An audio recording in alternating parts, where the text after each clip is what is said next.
In the darkest corners of the internet, a website emerged that offered something so disturbing it stunned even the most hardened investigators.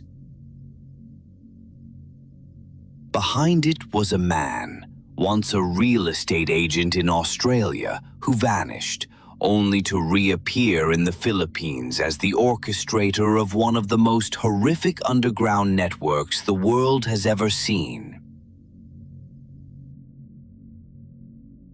His name was Peter Scully, and his platform was called No Limits Fun.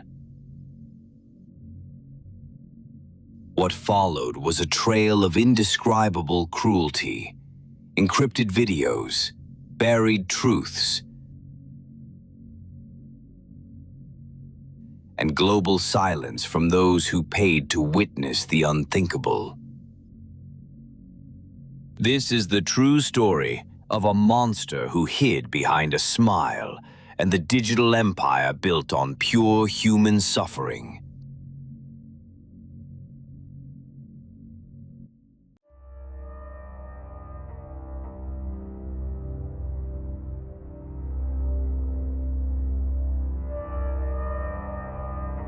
Some stories never make the news, but they echo forever. You're listening to Unreal Reports.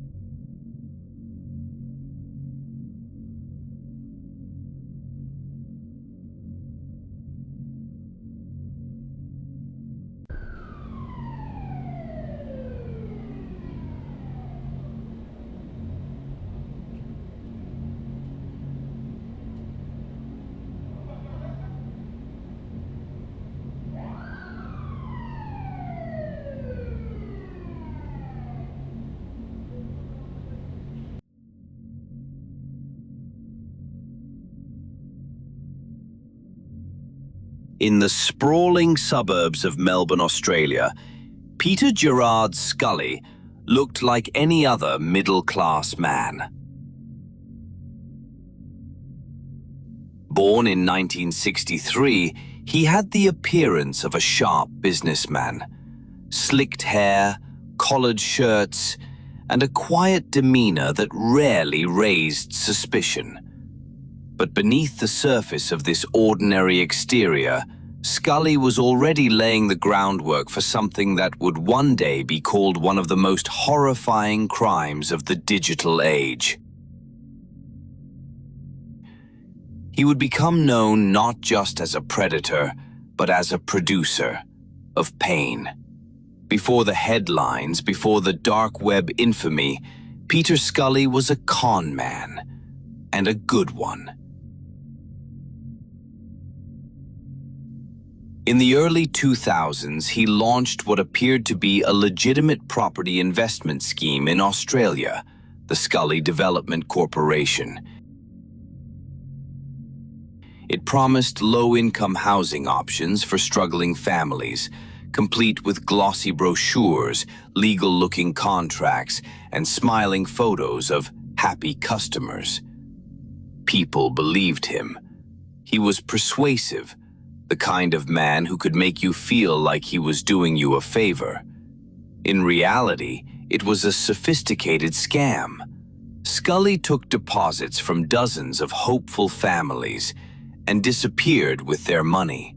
By the time the scam was exposed, he had stolen hundreds of thousands of dollars, leaving families devastated and homeless, victims not of violence, but of trust. But Scully wasn't done. This was just the rehearsal. As Australian authorities began closing in, he quietly sold his house, liquidated assets, and disappeared from Melbourne. His next destination, the Philippines.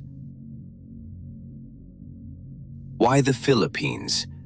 To Scully, it was a gold mine, a place plagued by poverty, weak enforcement, and a growing child trafficking problem.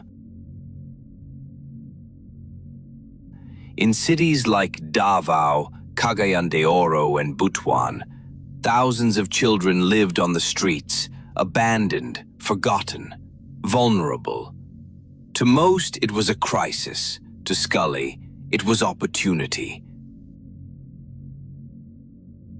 He arrived under a false name. Using fake passports and offshore bank accounts, he built a new identity, untouchable, untraceable, and free. Then he began his second empire. This one far darker than the first. It began with relationships. He approached women in slums, on dating websites, or through intermediaries. He offered them money, food, or shelter, and once they trusted him, he offered more. He asked them to help recruit girls, children. Some refused. Others, often desperate single mothers, agreed. These women became his accomplices. Some were former victims themselves, too traumatized or broken to resist. Others were coerced, were complicit. Among them was Carmela Louis, who would later play a central role in procuring children and managing the operations.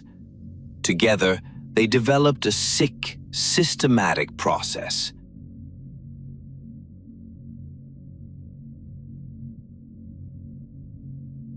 Girls were approached with promises of food, work, or protection. Some were even rented from impoverished families who believed their daughters would be maids or caregivers. In truth, they were being delivered into the hands of a predator. Scully kept them in makeshift torture rooms.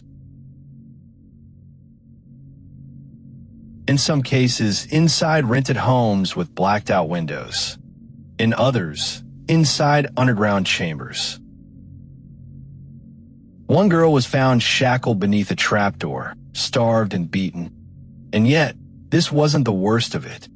In 2012, Scully launched the true centerpiece of his crimes, a dark website called No Limits Fun. A name that now lives in infamy.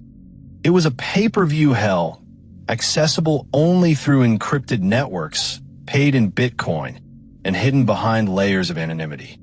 The site hosted videos of child sexual abuse, graphic, violent, and often torture-based.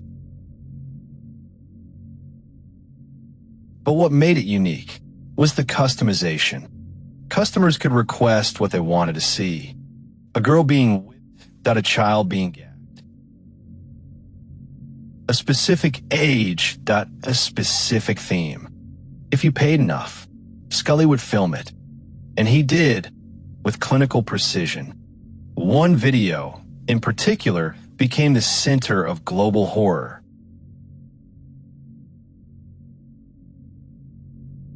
Daisy's destruction. For a long time, investigators believed it was an urban legend, a hoax spread by dark web mythmakers. It wasn't. The film showed a toddler, just 18 months old, tied and tortured. There were scenes so grotesque that hardened agents, trained to view the worst, had to walk away. The girl in the video, known only as Daisy, survived. But just barely. She had to be hospitalized for internal injuries. And even now, over a decade later, she suffers from severe trauma and identity protection measures that have kept her location a guarded secret. But Daisy was not alone. Scully filmed dozens of children.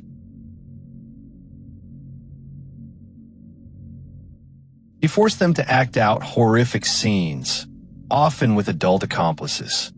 When they cried, he hit them. When they resisted, he starved them. He told them no one would save them, that he was above the law.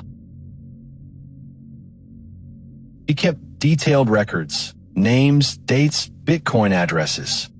His laptop contained over 200 gigabytes of encrypted abuse footage.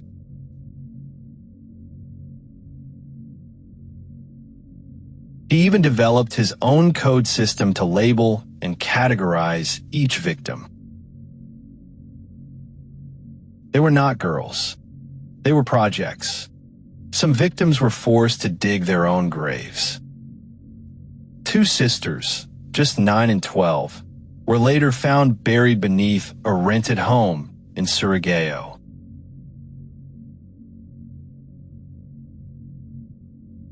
They had been raped, tortured, and murdered on camera. Their video was never recovered, but their bodies were.